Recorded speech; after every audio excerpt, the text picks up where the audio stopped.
tidak berlaku saat varian Delta datang dan berkembang lebih cepat. Pergerakan ekonomi tumbuh sangat pelan, tapi kasus penularan kian tak terkendali. Sangat miris rasanya. Topik kita pada malam ini adalah tentang corona yang makin menggila. Pemerintah memang menggencarkan testing, tracing dalam upaya mengendalikan gelombang COVID ini. Ini akibat pada angka kasus harian terus memecahkan rekor. Bisa dipahami kenapa pemerintah bingung. Di satu sisi kita lihat PPKM darurat sudah berlangsung 2 minggu, tapi angka kasus harian dan juga angka kematian masih terus naik. Sampai kapan Indonesia seperti ini?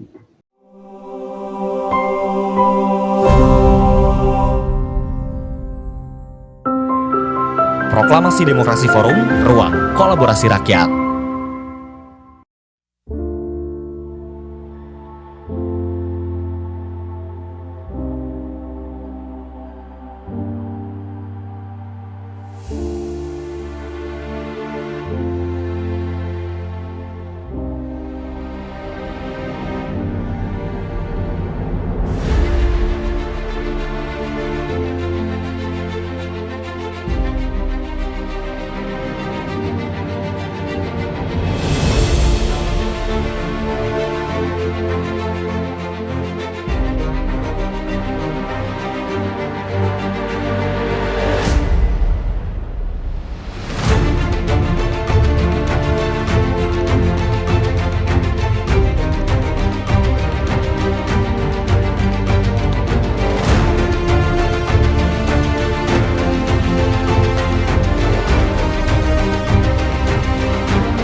Bersama kita kuat, bersatu kita bangkit. Bismillahirrahmanirrahim. Assalamualaikum warahmatullahi wabarakatuh. Waalaikumsalam warahmatullahi wabarakatuh. Selamat malam kepada para panelis dan partisipan PDF pada malam hari ini. Balitbang DPP Partai Demokrat kembali mengadakan PDF atau Proklamasi Demokrasi Forum yang merupakan brand name acara diskusinya Balitbang. Saat ini sudah kita melakukan diskusi yang ke-16. Topik kita pada malam ini adalah tentang corona yang makin menggila. Bagaimana pemerintah bisa mengatasi krisis ini? Itu yang akan kita hadirkan. Telah hadir bersama kita para pembicara kita. Ada Ibu Alia Mustika Ilham. Terus nanti setelah Bu Alia akan ada Dr. Diki Budiman, seorang epidemiolog, ada juga Mas Fitra Faisal Hisyadi, seorang ekonom, dan juga Mas Firza Radiani dari Pandemic Talk. Baik, sebelum acara ini dibuka oleh Kepala Badan Penelitian dan Pengembangan DPP Partai Demokrat Mas Tommy, saya sedikit akan membuka acara kita malam hari ini. Latar belakang kenapa kita mengambil topik ini. 15 bulan sudah pandemi COVID ini kita lalui, dan diperparah lagi munculnya laporan harian yang sangat tinggi, yaitu lebih dari 1.200 orang.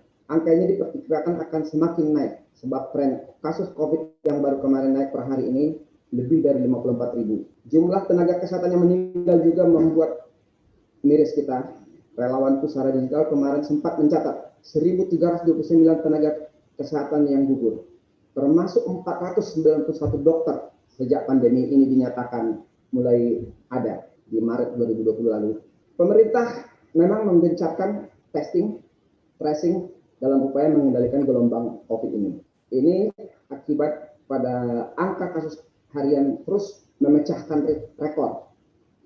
Tapi angka kematian terus naik, mencemaskan banyak pihak. Hampir sekian menit terdengar sirene ambulans yang lewat, bahkan di sekitar perumahan-perumahan sering di toa-toa masjid pengumuman duka cita. Ketua Umum sempat mempertanyakan saat itu, Ketua Umum DPP Partai Demokrat Mas Agus Harimurti Yudhoyono (AHY), sampai kapan Indonesia seperti ini? Angka kematian yang meningkat pesat ini mencerminkan sebaran penularan yang jauh lebih luas daripada yang terdata. Bahkan WHO sempat memperkirakan angka yang terdata di Indonesia itu 3 kali, bahkan 3 kali lebih besar.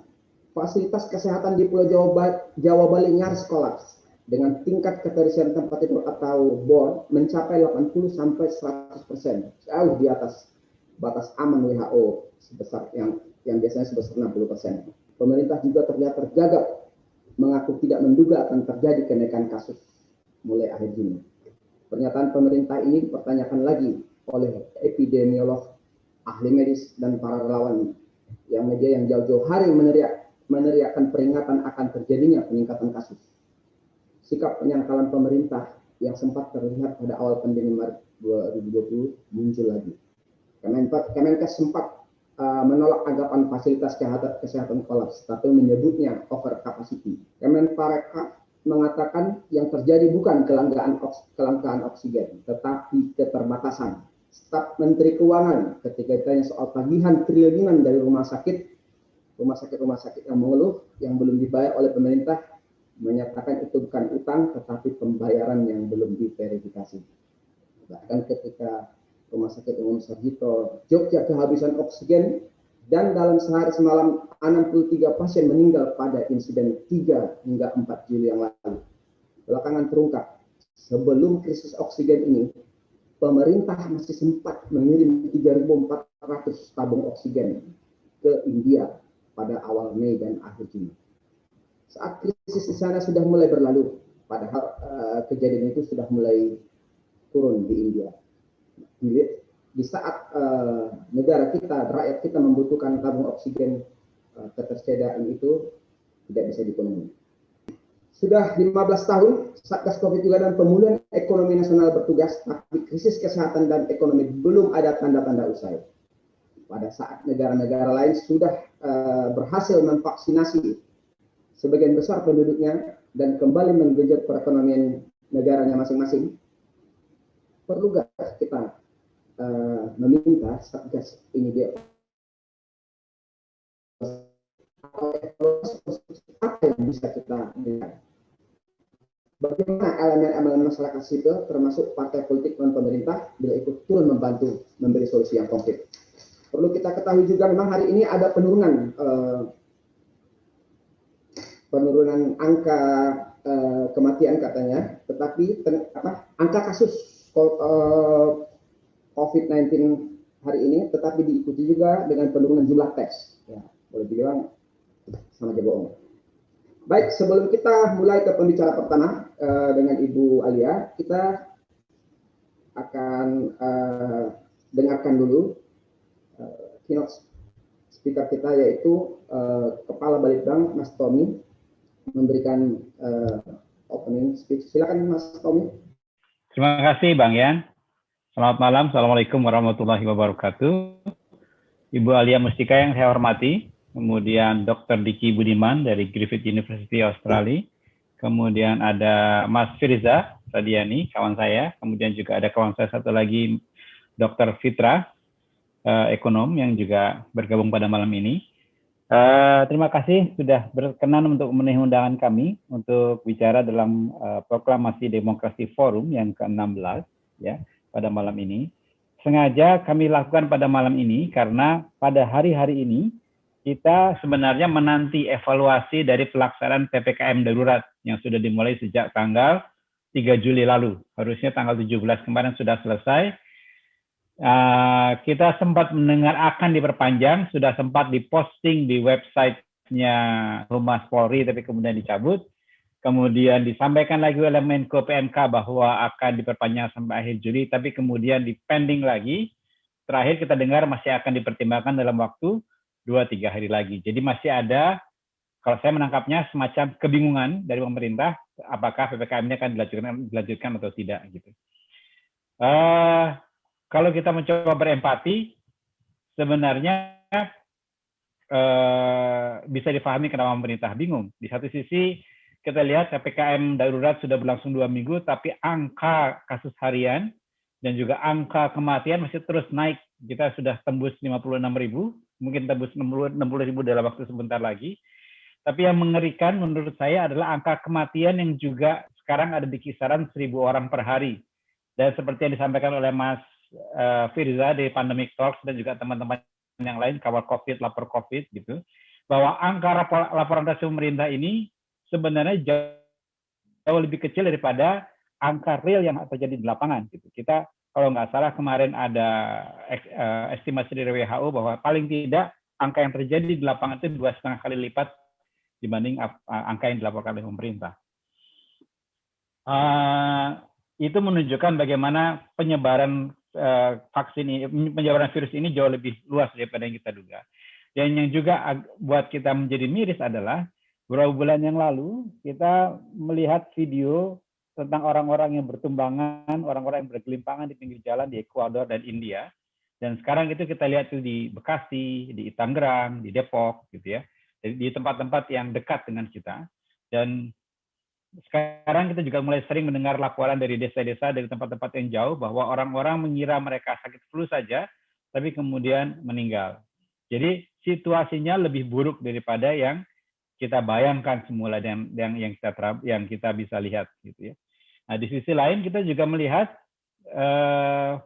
masyarakat sudah mulai lelah, karena lelah itu kemudian menjadi marah, dan kita sudah melihat bagaimana muncul flashpoint, titik-titik konflik kecil-kecil di sana sini yang masih sporadis, tapi frekuensinya makin lama makin sering, gitu.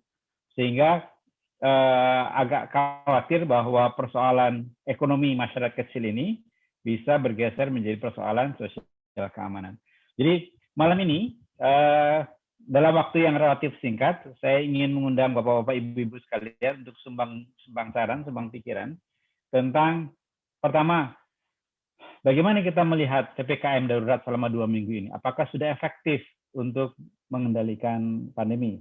Rasanya sekarang hampir semua orang sepakat bahwa penyelesaiannya bukan lagi keseimbangan antara kesehatan dan ekonomi, tetapi harus sehat dulu baru ekonomi bisa bangkit. Karena kalau enggak kita akan tersungkur lagi. Terus yang kedua adalah apa yang kita bisa sampaikan kepada pemerintah sebagai evaluasi yang kritis sekaligus konstruktif gitu tentang pelaksanaan PPKM darurat ini. Terus yang ketiga, bagaimana kita elemen-elemen masyarakat sipil ini bisa saling berjejaring, berjalin tangan satu sama lain untuk menolong sesama kita, karena kita juga nggak bisa sepenuhnya menanti uluran tangan pemerintah, harus ada sesuatu yang kita bisa perbuat sendiri. Mungkin itu saja yang bisa jadi saya sampaikan sebagai pembuka, sebagai koridor dari diskusi kita malam ini, karena diskusi malam ini tapi temanya penting, tamu-tamunya penting dan menarik semua, sayangnya waktunya relatif terbatas, jadi kita mesti fokus pada apa yang kita bisa evaluasi dan apa yang kemudian kita bisa sarankan kepada pemerintah sebagai saran yang konkret dan realistis dari sudut pandang kita. Terima kasih, saya kembalikan kepada Bang Yan. Terima kasih Mas Tommy atas pembukaannya. Kita langsung saja ke pembicara pertama kita, yaitu Ibu Alia Mustika Ilham. Beliau adalah anggota DPR RI, fraksi Partai Demokrat, Komisi 9. Memang tugasnya di bidang kesehatan juga. Sebenarnya beliau ini agak kurang sehat, tapi karena beliau tahu betapa pentingnya acara ini, beliau masih berusaha hadir. Terima kasih Bu Alia. Terima kasih sekali lagi Bu Alia, luar biasa. Kita agak senang jadinya nih. Mungkin nanti juga perlu kita ketahui setelah selesai paparan Bu Alia, beliau akan mendahului duluan karena mau istirahat katanya supaya lebih fit lagi. Baik, Bu Alia, pandemi ini gimana kira-kira Bu dari pandangan Ibu dari kita Ibu sebagai anggota fraksi Partai Demokrat dari DPR RI, rekomendasi apa yang perlu diberikan terhadap percepatan penanganan COVID-19 ini? Silakan Ibu. Bismillahirrahmanirrahim. Assalamualaikum warahmatullahi wabarakatuh. Selamat malam, salam sejahtera buat kita semua. Shalom, Om Swastiastu, Namo Buddhaya, salam kebajikan. Para narasumber dan peserta webinar yang saya hormati dan juga sahabat-sahabat dari DPP Partai Demokrat, kita terus mengawal kebijakan pemerintah dan juga saya sepakat dengan pernyataan dari Ketua Umum DPP Partai Demokrat, corona menggila, tak ada yang lebih bernilai dari nyawa. Ya, untuk itu dalam upaya terima kasih juga saya ucapkan kepada Balitbang DPP Partai Demokrat yang telah memberikan saya kesempatan untuk menjadi narasumber pada webinar malam hari ini. Untuk itu dalam upaya menjawab tema diskusi kita pada malam ini, saya akan bicara 3 hal pokok, yaitu pangkal masalah penanganan COVID-19 di Indonesia, di negara Republik yang kita cintai bersama ini. Samping itu Indonesia butuh leadership dan sense of crisis. Dan yang terakhir adalah langkah konkret masyarakat sipil atau organisasi non-pemerintah. Yang awalnya, pangkal masalah penanganan COVID-19 di Indonesia, kalau kita meninjau dari tahun sebelumnya, yang mana masa COVID-19 ini kalau tidak salah sudah memasuki usia ke-17 bulan. Sudah cukup lumayan. Ya, kalau ukuran balita, ini sudah masuk kategori balita. Pada tanggal 13 Maret 2020, Presiden Republik Indonesia mengeluarkan Kepres nomor 7 tahun 2020 tentang gugus tugas percepatan penanganan coronavirus disease 2019 atau yang dikenal dengan istilah COVID-19. Dalam Kepres ini gugus tugas berada langsung di bawah dan bertanggung jawab kepada Presiden. Kalau kita lihat di pasal 2-nya.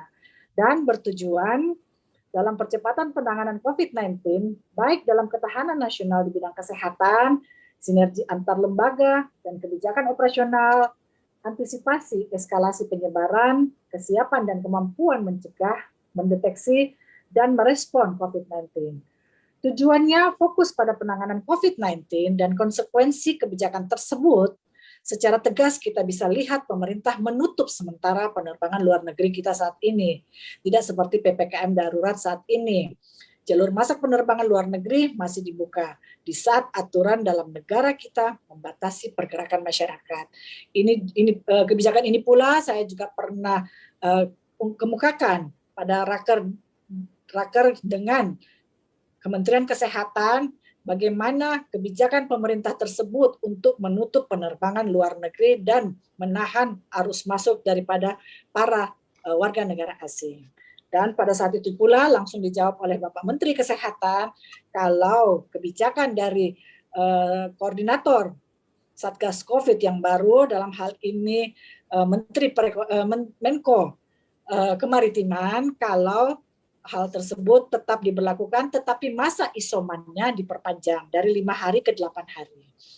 Selanjutnya, Kepres 7 tahun 2020 tidak berumur panjang.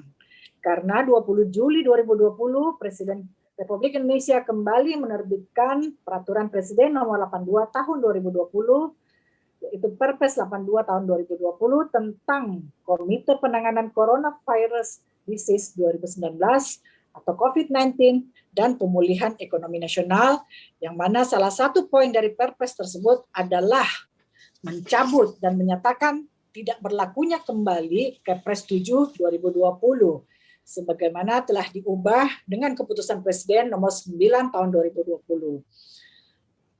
Model kerja yang diamanahkan Perpres 82 tahun 2020, Satgas secara struktural berada di bawah Komite Penanganan COVID-19 dan Pemulihan Ekonomi Nasional atau yang biasa diistilahkan KPCPEN Yang pada saat itu ditunjuklah pada tanggal 12 Oktober 2020 Bapak Airlangga. Meskipun Satgas masuk dalam rumpun komite, sebagaimana disebutkan dalam pasal 2 Perpres 82 tahun 2020, tetapi pola koordinasi yang mengharuskan Ketua Satgas menyusun dan menyampaikan laporan rutin harian kepada Presiden dan Ketua Komite Kebijakan pasal 5, yaitu di pasal 15 Perpres 82 tahun 2020 secara struktural. Satgas berada di bawah Komite Penanganan COVID-19 dan Pemulihan Ekonomi Nasional. Nah, pada saat itu ketua daripada Komite Kebijakan atau ketua Satgas adalah dari BNPB, yaitu dibawahi oleh Bapak Doni Monardo. Namun pada tanggal 25 Mei 2021 karena habis masa jabatannya sehingga ketua Satgas berada di bawah komando Bapak Ganip Warsito. Selanjutnya, berdasarkan Perpres 82 2020 ini, penanganan COVID-19 di Indonesia didesain beriringan secara bersamaan dengan agenda pemulihan ekonomi nasional. Walhasil penanganan COVID-19 saya lihat tidak memadai. Kita lihat bersama pemulihan ekonomi di saat COVID-19 kembali memuncak, terancam memburuk lebih kritis dari sejak awal COVID-19. Dan ini kita juga pernah suarakan bersama teman-teman di Komisi 9 DPR RI. Di sini pula lah pangkal masalah yang menyebabkan penanganan COVID-19 di Indonesia maju mundur, yang membuat masyarakat jadi ambigu, ya, istilah kerennya sekarang. Malah kasus aktif hari demi hari bertambah dengan jumlah korban, serta penanganan saat ini yang semakin memburuk karena kelambatan melakukan antisipasi terhadap lonjakan gelombang kedua yang saat ini menggila, yaitu second wave. Ya. Maaf, bukan second wave ya, Bapak Ibu. Kadang-kadang suka diplesetkan itu, jadi second wave. Oh, apa tuh second wave ya? Nah, jalan yang dipilih pemerintah adalah sinergi ekonomi dan kesehatan. Energi kita separuh untuk kesehatan, sepenuhnya untuk ekonomi. Rumus ini tidak berlaku saat varian Delta datang dan berkembang lebih cepat. Pergerakan ekonomi tumbuh sangat pelan, tapi kasus penularan kian tak terkendali. Sangat miris rasanya. Para ahli telah memprediksi adanya lonjakan begitu varian Delta mulai mengganas di India, jika pemerintah waspada, tentunya saat ini akan segera bersikap dan bersiap. Oksigen mulai disiapkan di semua daerah, rumah sakit darurat segera disiagakan, tak boleh ada bangsa yang ditolak rumah sakit dan meninggal tragis di rumah sakit saat isolasi mandiri. Desain pemulihan ekonomi nasional harusnya dilakukan setelah penanganan COVID-19 secara konsisten dengan target terukur yang sudah dilakukan oleh pemerintah, seperti kewajiban melakukan 3T, testing, tracing, dan treatment secara masif, dan juga protokol kesehatan yang melakukan 5M. Dan upaya vaksinasi sudah dilakukan secara memadai dengan capaian target herd immunity. Bukan di saat kasus memuncak, malah dengan mudahnya menyalahkan masyarakat yang tidak patuh terhadap protokol kesehatan 3M yang sudah diganti menjadi 5M. Saya tidak tahu nanti selanjutnya ada berapa M ya kenaikannya. Beriring dengan banyaknya korban yang berjatuhan. Indonesia butuh leadership dan sense of crisis, seperti yang dikatakan atau diungkapkan oleh Bapak Presiden Joko Widodo pada jumpa persnya pada tanggal, kalau tidak salah, 16 Juli 2021 yang lalu.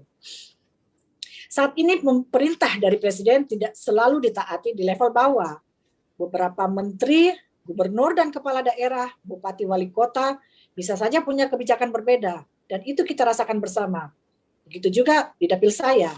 Lain perintah Presiden, lain juga kebijakan yang diambil oleh pembantunya, itu dalam artian para menteri, kabinet, dan termasuk gubernur dan kepala daerah, bupati wali kota. Contohnya adalah kebijakan dengan memberlakukan sholat Idul Adha. Kalau di daerah saya, ada yang mengatakan, salah satu pejabat mengatakan bisa dilaksanakan di masjid, yang salah satu lagi kepala daerah mengatakan tidak boleh berdasarkan aturan pusat.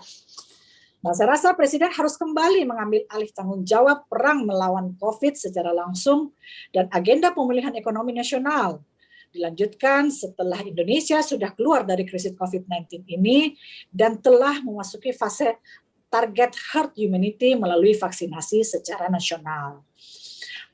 Para menteri dan kepala daerah sebaiknya untuk sementara dijauhkan dari kamera karena terkesan sibuk dengan panggungnya masing-masing, membentuk pencitraan di daerahnya, dan kadang di luar target dalam upaya pencepatan penanganan COVID-19. Semua sumber daya pemerintah selayaknya fokus bagaimana kita bersama-sama memperhatikan nyawa masyarakat yang ada di Indonesia. Semua sumber daya pemerintah selayaknya fokus, seperti yang saya katakan tadi, bagi penanganan kesehatan untuk para pasien, memperbesar daya jangkau 3T, testing, tracing, dan treatment. Proses percepatan vaksinasi dengan memperbanyak sentra vaksinasi hingga di level kelurahan RW agar segera dapat memenuhi target herd immunity serta benahi penyaluran bansos yang tepat sasaran. Seperti kita mengutip daripada pepatah bahasa Yunani, solus populi supreme lex esto. Keselamatan rakyat merupakan hukum tertinggi bagi suatu negara dan juga menjadi tanggung jawab seorang pemimpin.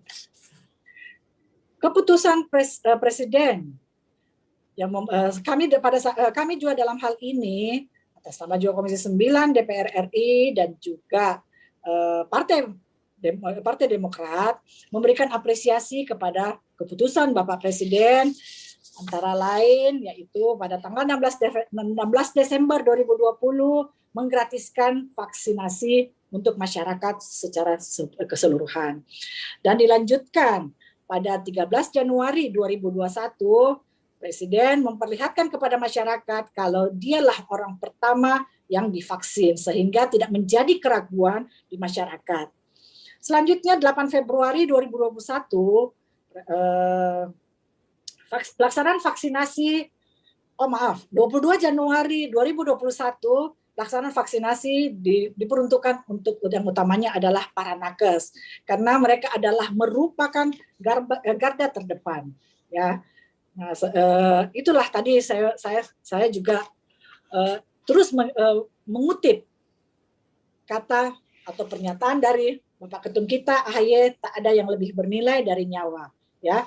Jangan sampai perjuangan dan pengorbanan mereka sia-sia. Nakes yang gugur dalam perang lawan Corona ini. Saya juga sangat miris sekali. Dan pada tanggal 8 Februari 2021 dilaksanakanlah vaksinasi untuk para lansia. Dan 16 Juli kemarin keluarlah keputusan Presiden. Alhamdulillah, keputusan Presiden yang membatalkan vaksinasi gotong royong individu berbayar adalah respon atau sense of crisis Presiden yang positif. Saatnya pemerintah memberikan layanan vaksinasi tanpa klaster, kelas sosial dengan skema berbayar. Ini juga saya suarakan di Raker beberapa hari yang lalu di Komisi 9 bersama dengan mitra kami Kementerian Kesehatan. Sekali lagi ini harapan baru dari komitmen Presiden yang dibutuhkan oleh semua lapisan masyarakat di Republik ini saat ini. Dan semoga dengan perpanjangan PPKM darurat yang direncanakan hingga 6 minggu disikapi secara tegas pula oleh Presiden untuk sementara waktu menutup jalur kedatangan bandara luar negeri. Ini yang perlu kita tekankan bersama. Di samping itu juga masyarakat dibuat ambigu karena adanya pernyataan. Beberapa hari lalu Menko PMK mengatakan kalau ini adalah darurat perang. Ya. Jadi paling tidak melanjutkan PPKM darurat. Kalau pernyataan dari Menko Maritim ini akan ditinjau kembali. Jadi kasihan masyarakat. Nah, Presiden saya rasa Presiden harus mengambil alih tanggung jawab perang melawan COVID secara langsung. Dan agenda pemulihan ekonomi nasional dilanjutkan setelah Indonesia sudah keluar dari krisis COVID-19 ini dan telah memasuki fase target herd immunity melalui vaksinasi secara nasional. Alhamdulillah per 16 Juli kemarin juga sudah dilaksanakan booster vaksinasi ketiga untuk para nakes. Dan vaksin Moderna sudah datang kurang lebih 4.500.000 vial dan juga nantinya insya Allah dalam waktu dekat Pfizer juga akan datang. Ya. Para menteri, Bapak Ibu yang saya hormati, para menteri dan kepala daerah sebaiknya juga untuk sementara dijauhkan dari kamera terkesan sibuk dengan panggungnya masing-masing yang seperti saya katakan tadi. Ya. Nah, langkah konkret masyarakat sipil atau organisasi non-pemerintah ini juga perlu. Ya. Organisasi masyarakat sipil seperti parpol, pers, swasta, perguruan tinggi, ormas, dan lain-lain harus kembali memperkuat solidaritas sosialnya seperti fenomena di awal COVID-19. Kekuatan dan kampanye solidaritas di antara sesama sangat dahsyat dalam membangun daya tahan sosial kita dalam upaya keluar dari krisis kesehatan dan ekonomi yang mendera kita secara nasional. Dan pada kesempatan ini juga saya atas nama pribadi juga mengaturkan permohonan maaf karena baru-baru saja kejadian Satpol PP yang telah menyalahgunakan wewenangnya sehingga mencederai karena peraturan yang ditanamkan oleh pimpinan sehingga mencederai daripada warga khususnya di dapil saya di Kabupaten Goa, Sulawesi Selatan. Partai Demokrat sejak awal masa pandemi selain krisis, tapi secara bersamaan sangat aktif memberi dukungan kepada pemerintah dalam menangani pandemi COVID-19 ini. Terakhir, sebagai kesimpulan, apabila pemerintah memiliki roadmap yang jelas dalam menangani COVID-19, semua sumber daya pemerintah fokus bekerja berdasarkan roadmap dan skenario terukur. Semua fase dibuat dengan indikator yang jelas. Target atas semua tahapan dapat diukur secara lebih baik. Saya yakin dan percaya krisis bisa cepat kita lewati dan ekonomi kembali bisa membaik. Amin ya rabbal alamin. Namun, kalau penanganannya masih tetap mendua, tidak seperti di awal masa pandemi, bisa jadi krisis akan kita lewati lebih lama lagi. Dan masyarakat sipil sendiri akan kehabisan energi, bertahan karena bersamaan lumpuh dengan kegagalan pemerintah keluar dari COVID-19 ini. Ada pepatah mengatakan, ada pepatah mengatakan orang yang mengorbankan kesehatan untuk uang, suatu hari akan mengorbankan uang untuk mendapatkan kesehatannya kembali. Saya kira kritikan tugas kemanusiaan kita sebagai kader Partai Demokrat, kita adalah berani menyuarakan yang terbaik untuk masyarakat, khususnya di Republik kita. Salam kesetiaan dari kami, kader Partai Demokrat. Demokrat Jaya, salam sehat selalu. Saya mohon pamit, mohon maaf karena kondisi saya sebenarnya tidak enak badan, lagi tidak baik-baik saja, dikarenakan kemarin saya baru tiba di dapil subuh dan langsung melayani ada beberapa pasien yang keadaan kondisinya kritis sehingga membutuhkan ICU dan itu saya tolong sampai ada beberapa pasien itu dan saya tolong sampai malam sehingga saya kurang tidur dan akibatnya sekarang saya merasa kurang fit. Jadi saya kira cukup dari saya, lebih kurangnya mohon dimaafkan. Wallahu muwaffiq ila aqwamit thoriq. Assalamualaikum warahmatullahi wabarakatuh. Salam sehat selalu, tetap jaga kesehatan, tetap prokes dan Demokrat Jaya. Baik, terima kasih Bu Alia Mustika Ilham. Jadi poinnya dari situ saya sampaikan yang paling penting adalah mengejar target vaksinasi seluas-luasnya ya untuk mengejar herd immunity. Perlu kita ketahui juga soal ada nuansa komersialisasi vaksin waktu itu yang paling kencang suaranya itu dari parlemen itu dari Bu Alia Mustika Ilham salah satunya ya. Jadi alhamdulillah sudah diputuskan untuk kembali gratis, tidak ada lagi vaksin berbayar ya Bu ya. Terima kasih Bu Alia Mustika Ilham, sehat selalu, selamat beristirahat, terima kasih ya Bu ya. Baik, berikutnya kita akan masuk ke sesi tanya jawab. Sedikit saja ini kita akan mundur dulu, banyak sekali sebenarnya pertanyaan dari eh, partisipan kita ini. Pertama untuk Mas Firza, gitu ya.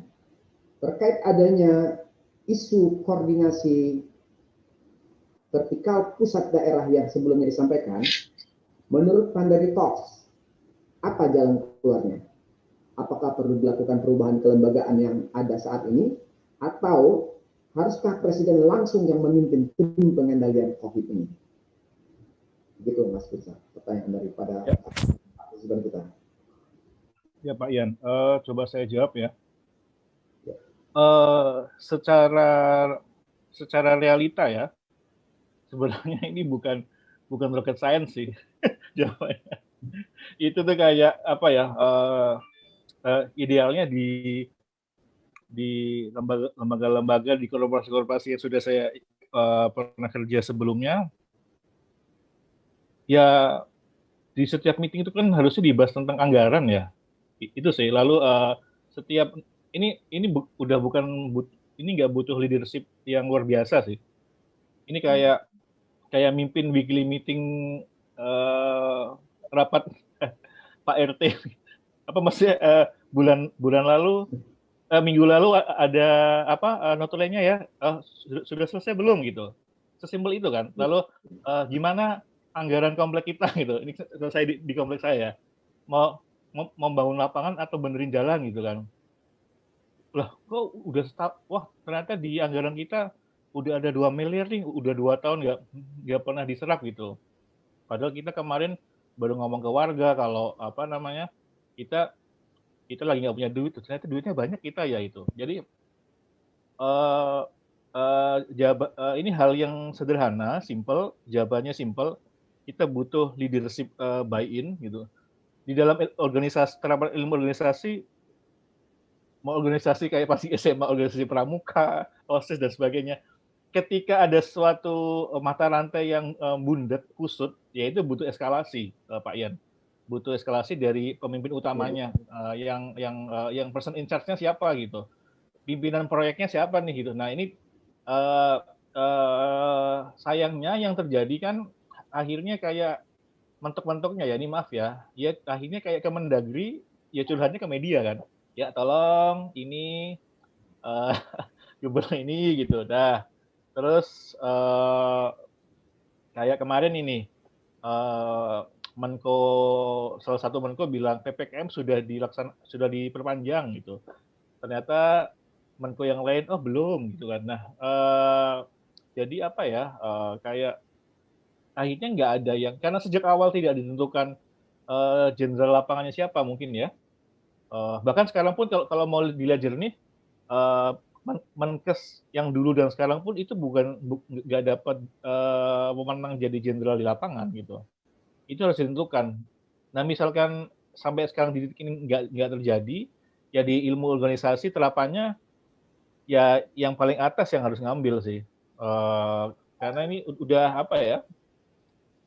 Kami melihatnya ini isunya isu sederhana, isu mata rantai putus di komando gitu. Jadi kayak di kita lagi berbaris dulu di SMP SMA ikut paskibra gitu kan, ya ada satu yang melenceng ya ditegur. Yang negur siapa? Yang berwenang, yang punya pemilik kebijakan, yang punya kuasa gitu. Jangan dibiarkan si anak-anaknya, dalam hal ini menteri-menteri dan pemimpin daerah, ya gerak sakarepe dewe gitu. Dan saya rasa kalau kita kerja dimanapun pasti ada KPI-nya sih. Masa nggak dikontrol, itu yang saya sampai sekarang merasa aneh. Nggak dikontrol, misalkan kamu kerjanya apa gitu, atau enggak anggaran yang saya kasih kamu awal tahun sudah terserap belum? Masa itu nggak dikontrol. Jadi tetap leadership buy-in. Kalau bisa ya entah Pak Presiden atau siapapun ya ditentukan siapa yang bertanggung jawab ini gitu, yang apa namanya, yang in charge, yang jadi kapten, kayak main bola itu yang jadi kapten siapa nih gitu. Jangan lo deh gitu. Loh bukannya lo yang harusnya nyerang ya, lo harusnya bertahan ya. Nah ini yang nggak terjadi orkestranya ini. Demikian Pak Yan. Seperti kemarin Bukayo Saka umur 19 tahun harus Nah, itu kan penendang juga penalti penentu Inggris ya. Padahal masih ada Raheem Sterling. Iya.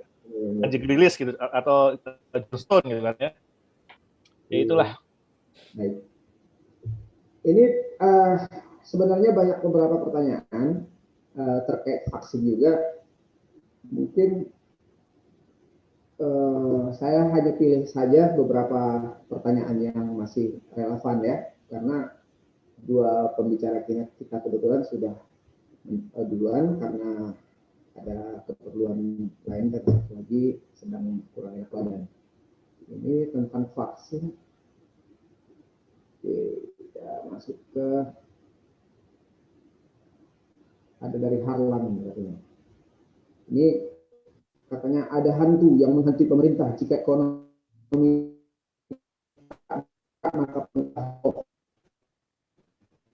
makanya pemerintah mengambil strategi bercabang antara kesehatan dan ekonomi. Nah, ini benar nih kata saudara Harlan ini. Jadi padahal kejatuhan pemerintah lebih karena banyaknya korban jiwa. Karena keselamatan rakyat adalah hukum tertinggi atau konstitusi dasar. Gimana Mas Fitra ini menanggapi ini? Ini sesuai dengan yang kita bahas tadi. Ya, jadi sekali lagi ya, saya sebenarnya kalau dari sisi school of thought kita sebagai ekonom ya, dan bahkan waktu itu ada beberapa survei kepada para ekonom di regional ya, ada yang saya lihat dari Australia, ada yang dari ASEAN dan seterusnya. Ketika kemudian disurvei kita melihat bahwa ya pandemi ini adalah masalah yang serius dan bukan trade off dengan masalah ekonomi. Karena kalau kita bicara mengenai variabel ekonomi ya, untuk kemudian mencapai pertumbuhan ekonomi ada setidaknya dua faktor produksi, manusia dan juga modal. Nah, sekarang yang sedang mendapatkan rintangan terbesar adalah manusianya. Mereka kehilangan produktivitas, mereka kehilangan kesehatan dan seterusnya. Nah, ini adalah variabel ekonomi kemudian harus dituntaskan ya untuk kemudian menggenjot kembali perekonomian kita gitu. Jadi ini bukan trade off. Ini adalah suatu hal yang memang harus dikerjakan. Ya kalau misalnya ada satu yang berpandangan seperti itu, ya saya pinjam saja pernyataan Krugman. Itu adalah orang-orang yang bengkok, adalah mungkin ekonomi-ekonomi yang tidak serius baca buku. Gitu ya. Baik. Mas Fitra, mudah-mudahan bisa menjawab saudara Harlan. Berikutnya mungkin ke Mas Tommy aja nih. Pertanyaannya, Mas ya. Jika keselamatan rakyat adalah hukum tertinggi, maka Jokowi sudah gagal menyelamatkan rakyat. Dasar kebijakan tidak memadai karena ini sudah bencana nasional. Kita melihat Jokowi dan pembantunya tidak mampu dalam menghadapi COVID. Juga tidak mampu menggalang solidaritas nasional. Gimana Mas Tommy memandang pernyataan tersebut? Terima kasih Bang Yan. Bang Yan, kita lihat negara tetangga ya Bang Yan. Kita lihat waktu Amerika Serikat bagaimana COVID itu begitu tinggi pada masa Trump, dan kemudian ketika terjadi pemilu, Trump diganti Biden, dan Biden waktu 6 bulan sudah bisa mendeklarasikan kemenangan COVID, yang menang atas COVID. Artinya leadership matter. Tadi sudah diungkapkan berkali-kali ya, Mas Fitra, kemudian Bang Firza juga berkali-kali menegaskan bahwa sebenarnya penyelesaian COVID itu bukanlah sesuatu yang tidak terjangkau oleh kita. Kita punya semuanya. Kita punya orang-orang pintar kayak Dr. Diki Budiman, kita punya orang pintar kayak Mas Fitra Faisal, kita punya orang pintar kayak Mas Firza dan yang lain-lain. Orang pintar kita cukup, duit kita ada, resources kita ada. Tantangannya adalah soal leadership gitu. Tadi saya agak kaget ketika mendengar cerita Dr. Diki bahwa dia sudah paparan di depan Menko Marinvest tentang apa yang tadi disampaikan kepada kita ya, soal prediksi, proyeksi, soal roadmap gitu. Jadi on paper semuanya sudah, apa yang belum, data ada, fakta ada, analisa ada, proyeksi ada, rekomendasi ada, tinggal dijalankan. Dan dijalankan itu butuh leadership, karena kita harus menggerakkan semua komponen kan. Tadi Mas Firza tadi beberapa kali menyebut soal ini rapat RT dan segala macam. Itu buat saya sih, saya mendengarnya sebagai sebuah sindiran yang luar biasa gitu. Bagaimana negara sebesar ini bisa menggarakan, negara sebesar ini dalam krisis yang luar biasa seperti ini, penyelenggaranya masih seperti itu. Nah, balik kepada pertanyaan tadi. Tantangannya juga kita hadapi adalah kita nggak boleh berpikir bahwa kemudian kita melakukan langkah-langkah yang inkonstitusional. Gitu. Apapun yang terjadi, gitu, kita tetap harus menunggu masanya ketika pemilu itu harus diadakan sesuai dengan jadwal. Kita nggak boleh mempercepat jadwal tersebut. Nggak ada dalam agenda kita mempercepat jadwal, itu nggak ada. Gitu. Itu harus sesuai dengan kesepakatan bersama, karena itu kesepakatan kesepakatan konstitusi tahun 2024 diadakan pemilu, dan kemudian di situ ada kontestasi, dan di situ rakyat bebas memilih apakah mereka mau meneruskan apa tidak. Gitu. Nah, itu yang kemudian menjadi buat kita semua. Pertanyaan berikutnya yang juga menjadi challenge adalah dari sekarang ke 2024 kira-kira masih sekitar 3 tahun lagi. Apa yang akan terjadi? Jadi kalau kita lihat dari chartnya Dr. Diki Budiman, kelihatannya kita nyampe puncak aja belum. Gitu. Kemarin saya ngobrol dengan Prof. Sulfikar. Prof. Sulfikar itu bilang begini, kita tidak lagi menghadapi gelombang, tidak lagi menghadapi wave. Wave itu begini.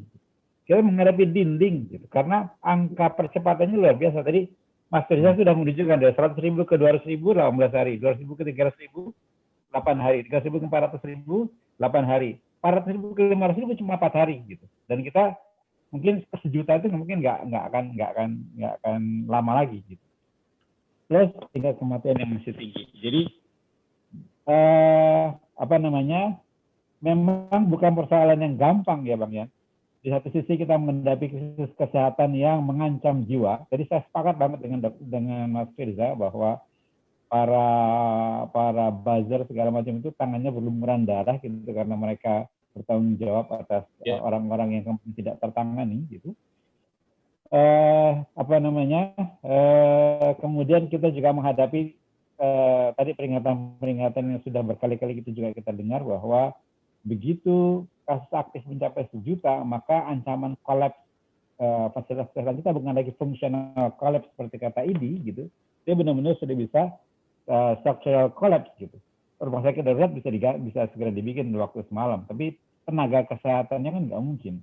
Sekarang lagi diupayakan supaya mahasiswa akhir atau mereka yang sudah menembus ujian bisa segera diturunkan gitu. Tapi juga tidak semudah itu menggantikan 500-an lebih dokter, 1.200 tenaga kesehatan yang sudah gugur bersama dengan pengalaman mereka. Gitu ya. Jadi menurut saya itu tantangan yang buat kita lebih rumit ya Bang ya. Buat saya sekarang per hari ini, per saat ini, tantangan menyelesaikan COVID itu malah lebih clear, lebih jelas. Kelihatan tuh the light at the end of the tunnel-nya tuh kelihatan. Challenge-nya adalah punyakah kita kapasitas kepemimpinan nasional untuk bisa mencapai itu, gitu. Karena semuanya sudah ada, roadmap-nya sudah ada, proyeksinya sudah ada, langkah-langkah mitigasinya sudah ada, resources-nya ada, tinggal direalokasi, gitu ya. Kemarin kan kita juga sempat dengar misalnya ada simulasi dari Bang Marwan Ciasan, ya, sekretaris fraksi. Beliau mengutip kata-katanya Presiden Jokowi ketika diwawancara di Mata Najwa. Presiden waktu itu memperkirakan bahwa untuk lockdown seluruh bangsa Indonesia selama 2 minggu itu butuh dana sekitar 281 triliun gitu. Pertanyaannya apakah dana itu ada? Nah ternyata Bang Marwan menunjukkan masih ada silpa yang jumlahnya hampir 300 triliun. Masih ada alokasi anggaran infrastruktur yang jumlahnya 400 triliun, 700 triliun. Artinya hampir 3 kali kebutuhan yang dibutuhkan untuk bisa lockdown selama 2 minggu dan menghidupi rakyat selama mereka lockdown gitu. Sehingga kemudian kita benar-benar bisa memutus rantai ini. Pertanyaannya itu adalah opsi-opsi yang sudah ada di depan mata, tinggal diambil keputusannya. Nah, pertanyaannya siapa yang mengambil keputusan? Seberapa berani pengambil keputusan itu mengambil keputusan seperti itu gitu. Jadi itu Bang Yang. Kalau penyelesaian COVID buat saya clear sebenarnya. Challenge-nya bukan apa-apa lagi, challenge-nya bukan ilmu, challenge-nya bukan teknologi, challenge-nya bukan resources, challenge-nya adalah leadership, clear leadership. Nah, pertanyaannya Bang Yan itu lebih rumit lagi. Jadi sekarang kira-kira 3 tahun lagi, bangsa ini mesti bertahan seperti apa, gitu. Sampai kemudian kita punya kesempatan untuk melakukan kontestasi kepemimpinan lagi. Yang jelas nggak ada bayangan, nggak ada agenda, nggak ada rencana untuk mempercepat itu, Bang. Betapapun sulit situasinya, kita harus setia pada jalur konstitusi. Jawaban saya seperti itu, Bang. Baik, terima kasih Mas Tommy atas jawabannya. Kepada teman-teman partisipan semuanya, beberapa pertanyaan sebenarnya diarahkan ke pembicara lain. Jadi mohon maaf, ada tadi Baron, Mas Ismail, Yevri sudah cukup mewakili saya rasa pertanyaan jawaban dari tiga pembicara yang hadir malam ini. Ada tadi juga pertanyaan ke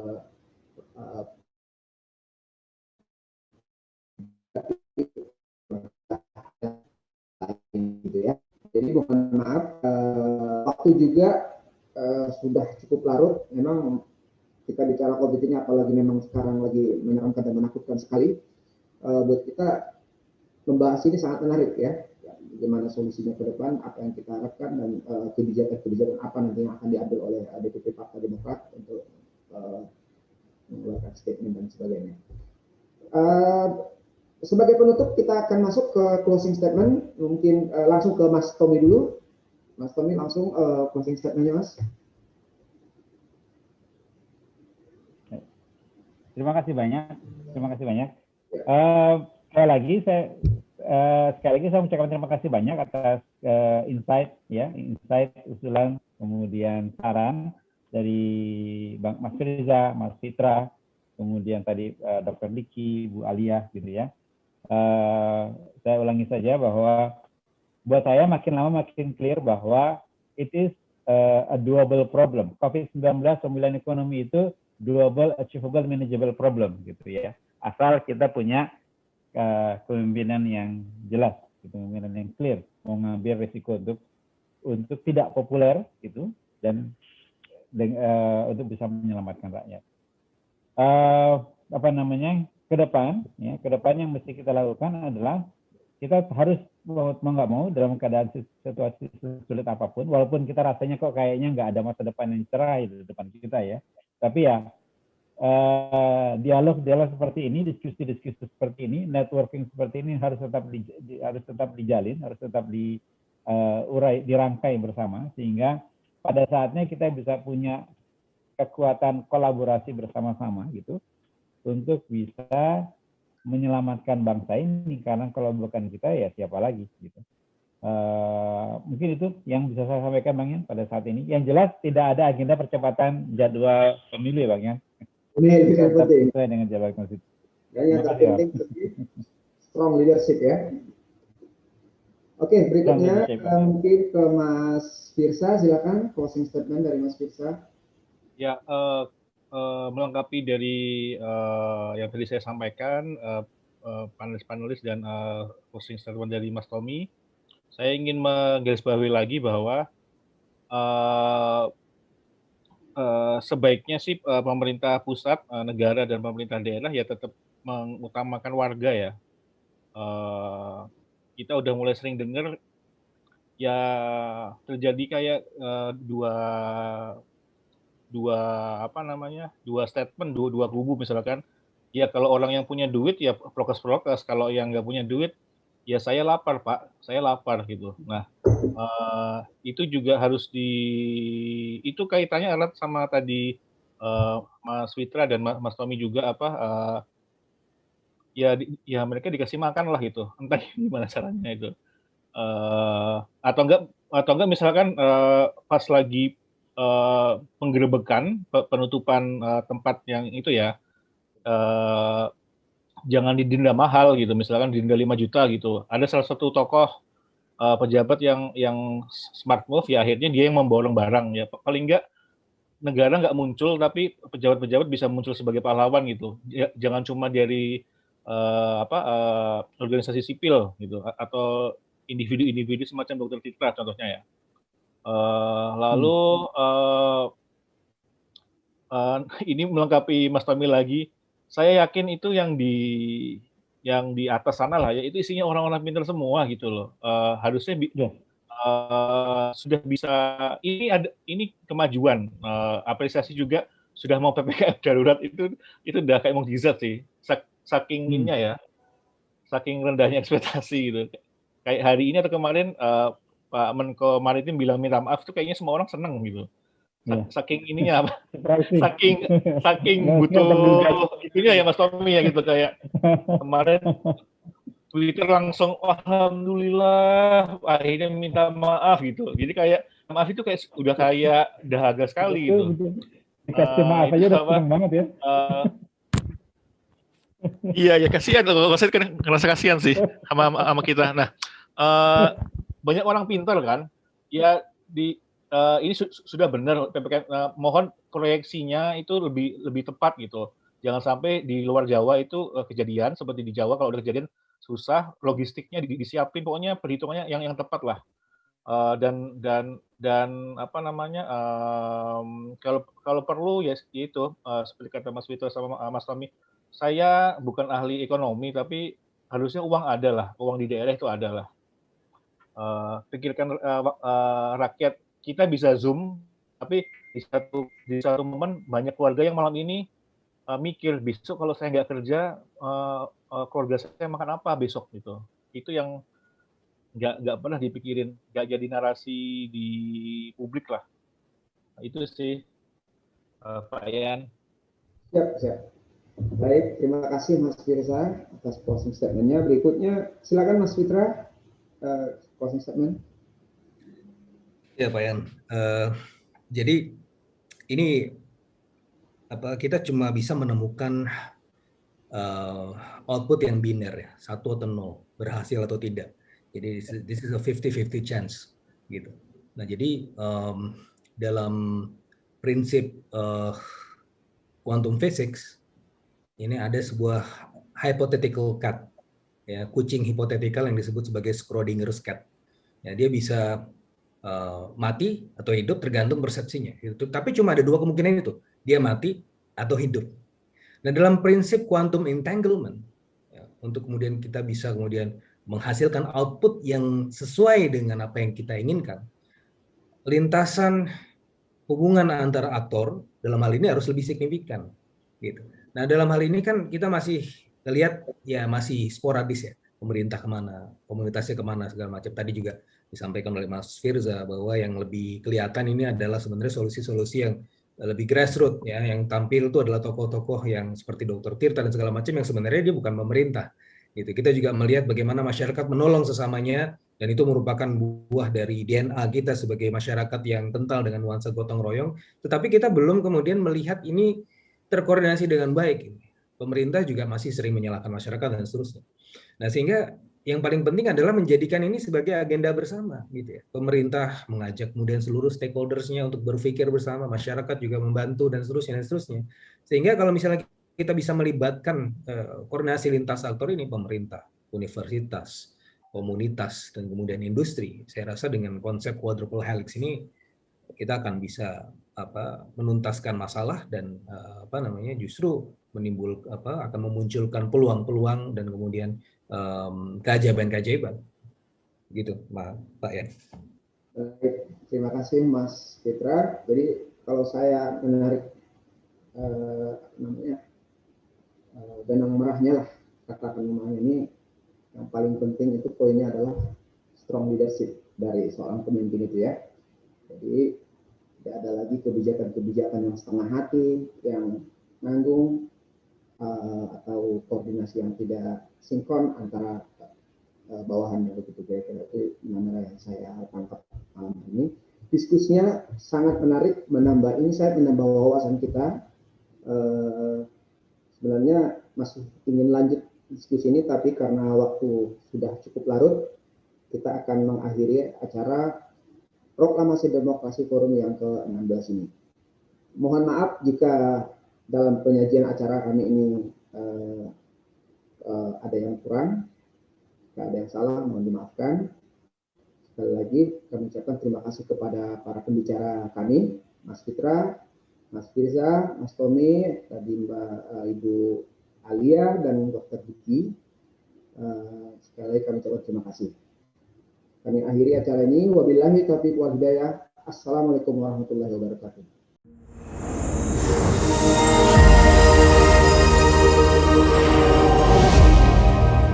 Bersama kita kuat, bersatu kita bangkit.